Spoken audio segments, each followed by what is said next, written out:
पृष्ठभूमिमा देखिएको यो जतरा झण्डा हो। यो झण्डाले आदिवासी उरावहरूको गौरवपूर्ण अतीतलाई स्मरण गराइरहेको हुन्छ।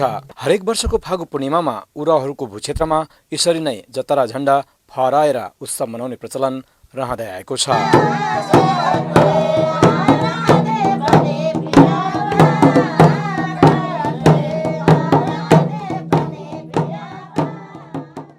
जुन आदिवासी जनजातिमा सबैभन्दा पहिला त आदिवासी जनजातिमा हामी 59 जातमा एउटा झाँगड जाति पनि एउटा हौँ हैन। त्यो ठाउँमा आदिवासी जनजाति मध्येमा झाँगड जाति पिछाडी परिएको थियो, त्यतिखेर पहिलादेखि नै परेको हो। उरावहरू तिनै हुन् जसको आफ्नै दर्बिलो संस्कृति, ऐतिहासिक परम्परा र आफ्नै मातृभाषा रहेको हुन्छ। उहिले उहिले परापूर्व कालदेखि भनौँ न, सो हाम्रो एउटा छुट्टै राज्य थियो भनेर भनिन्छ। अनि त्यो राज्यमा हाम्रो झन्डा बेग्लै थियो, पहिचान। अनि त्यही झन्डा मुनि सबै जम्मा भएर मनोरञ्जन गर्थे, नाच्थे, गाउँथे, खेल्थे, कुद्थे।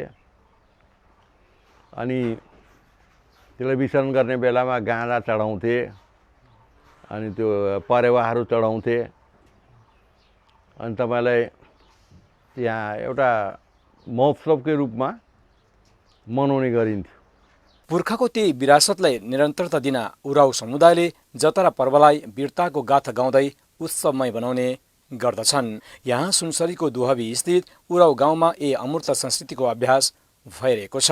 झण्डा फहराउन अगाडि निश्चित विधि र संस्कारको पालना गर्नुपर्ने हुन्छ। यहाँ सबैभन्दा पहिले अखाडा बनाइन्छ, जसलाई ईश्वरको प्रतीक मानिन्छ।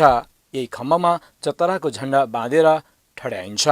पूजा हुन्छ अनि हामी नाच गर्छौँ अनि रमाइलो हुन्छ अनि व्रत पनि गर्नुपर्छ। कुमारी हुन्छ नि, कुमारी केटीहरूको विशेष प्राय केटीहरूलाई मात्रै चुन्ने गर्छन्। बिहे भएको चाहिँ यस्तो पर्वमा चाहिँ सामेल हुन अलि चाहिँ मनाइ छ। धूप र दियो बालेर उराव अगुवाबाट पूजा भएपछि मात्र बिहानीको समयमा झण्डा गाड्ने गरिन्छ। यसरी झण्डा गाडिएको दिन र रात उराव समुदायका मानिसहरू नाचगान गरेर रमाइलो गर्ने परम्परा रहँदै आएको छ।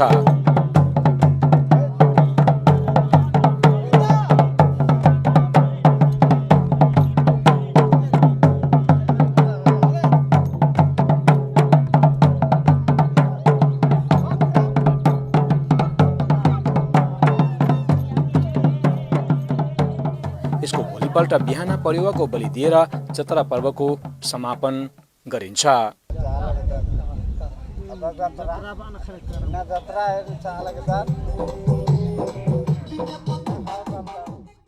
उरावहरूको अर्को महान पर्व कर्म पूजा हो। यो पूजा मूलतः वन तथा वनस्पति, नदी, भूमि लगायत प्रकृतिलाई पूजा गरेर सम्पन्न गरिन्छ। भाद्र एकादशीदेखि असोज पूर्णिमासम्म मनाइने यस पर्वका लागि भाद्र पञ्चमीबाट विशेष तयारी सुरु हुन्छ। यस दिन मुखियाको घरमा उराव समुदायका अगुवाहरू भेला भएर सामूहिक रूपमा जवा अर्थात् जमरा राख्ने परम्परा रहेको छ। जमरा राख्दा सामूहिक सहभागिताको अनिवार्यता मानिन्छ। उराव कन्याहरू अघिल्लो दिनदेखि चोखो नितो भएर जातीय पोसाक लगाएर तयारी भएका हुन्छन्। तिनै कन्याहरूको यहाँ नदी खोलाको किनारमा बालुवा सङ्कलन गर्न गइरहेका छन्।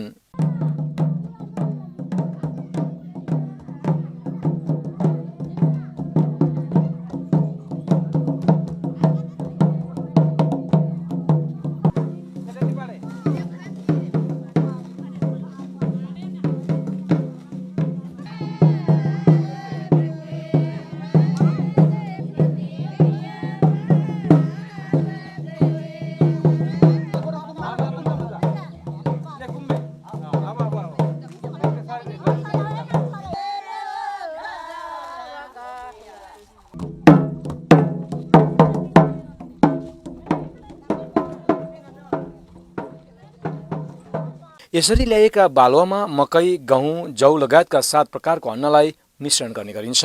यस्तो काममा पनि कन्याहरूकै मुख्य भूमिका रहने गरेको छ। अब भने यहाँ जमरा राख्ने तयारी पूरा भइसकेको छ। सूर्य, हावा, पानी, आकाश, माटो समेत पञ्चभूतलाई ईश्वरको रूपमा सप्तबीजलाई अर्पण गर्दै जमरा राख्ने परम्परा छ। यसो गरिँदा कुनै मूर्ति वा मन्दिरको आवश्यकता पर्दैन। केवल प्रकृति नै ईश्वर हुन् भन्ने अवधारणाबाट यसको पूजा गर्ने चलन छ। जमरा राखेपछि हरेक दिन बेसार पानी छर्किँदै 7औं दिनको भाद्र एकादशीसम्म पूजा गरिन्छ। यो 7 दिनसम्म उराव गाउँमा मादल र ढोलको मधुर सङ्गीतसँगै अतीतको कथा सुन्ने र सुनाउने परम्परा छ। किन करम बनायो भन्दाखेरि अब त्यतिखेर जब यिनीहरू गरिबी अवस्थामा थिए, अब जङ्गली अवस्थामा हुँदाखेरि अब काम गरेर आफ्नो घर छोडेर परिवारलाई छोडेर उनीहरू निकै टाढा काम गर्ने जुन परिपाटी थियो अनि वर्षौँसम्म काम गर्ने, त्यसपछि के अरे पुरुषहरू त्यहाँबाट कमाएर ल्याएर अनि घर पालन पोषण गर्ने, परिवार पाल्ने प्रचलन हो। त्यतिखेर एउटा धार्मिक यसको मान्यता छ। अनि त्यही अब घरका मान्छेहरू पुरुषहरू चाहिँ बाहिर कमाउन जाँदाखेरि त्यहाँ के अरे उनीहरू काम गरे, पछि उनीहरू नआएपछि श्रीमानहरू नआएपछि अनि धेरै घरमा के अरे एउटा समस्या पर्यो अनि महिलाहरू आफ्नो श्रीमानहरूलाई पुरुषहरूलाई चाहिँ आउनुपर्छ, किन आउँदैन भनेर भगवानसँग गुहार गरे। अनि गुहार गर्दाखेरि त्यही करमको रुखमुनि बसेर चाहिँ कुरा गरिराख्दाखेरि अनि त्यही भगवानले त्यतिखेर एउटा माथि आकाशवाणी भयो। अनि त्यसै आधारमा ल तिमीहरू चाहिँ चिन्ता नगर, ठुलो खोला छेउमा खोला थियो, खोलामा करमको रुख उताबाट करमको हाँगा भनौँ न त्यो पानीले बगाएर ल्याउँदै थियो।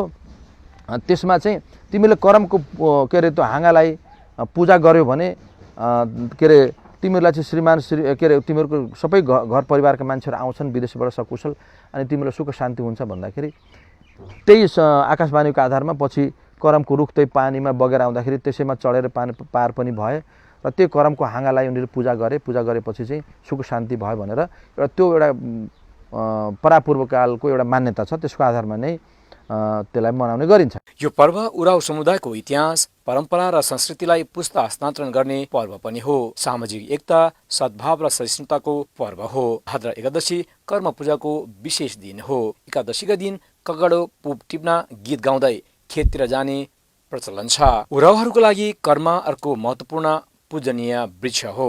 यो समूहले कर्मको हाँगा काटेर घरमा ल्याउनु पर्छ। यसरी कर्मको हाँगा ल्याउन जाँदा पनि तोकिएको परम्परा अनुसार विधि पुर्याउनु पर्दछ। यसरी सङ्कलित करमको 3 हाँगाको विशेष महत्त्व रहन्छ। 3टा केटा र 3टा केटी दिनभरि भोकै बस्ने अनि बेलुकातिर गएर एउटा करम भन्ने रुखलाई होइन हाँगालाई काटेर ल्याउने अनि त्यसलाई केटा र केटीले मिलेर अनि त्यसलाई घरमा ल्याएर राख्ने अनि अलिक राति परेपछि त्यसलाई गएर एउटा ठाउँ चुनिएको हुन्छ होइन अनि त्यो ठाउँमा गएर त्यसलाई राखिने गरिन्छ।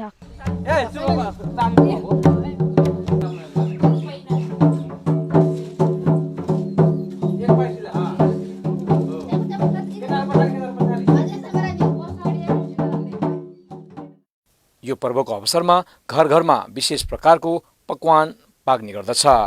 घरमा आएका अतिथिलाई खानेकुरा दिएर स्वागत गर्ने चलन छ।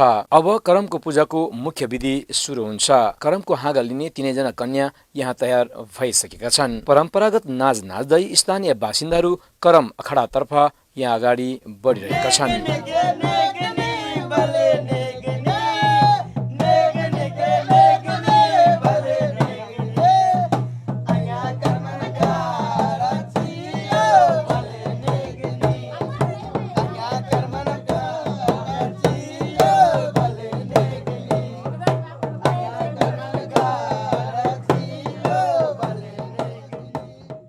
यहाँ विशेष सिँगारिएको करम थान बनाइएको छ। यस थानमा धूप, चामल, ककडो, पुप र दियो बालेर पूजा गर्नु नै यसको मुख्य क्रियाकलाप हो। यसरी पूजा सकिएपछि गीतको भाकामा पुरानो गीत सुनाउने अर्को परम्परा रहेको छ।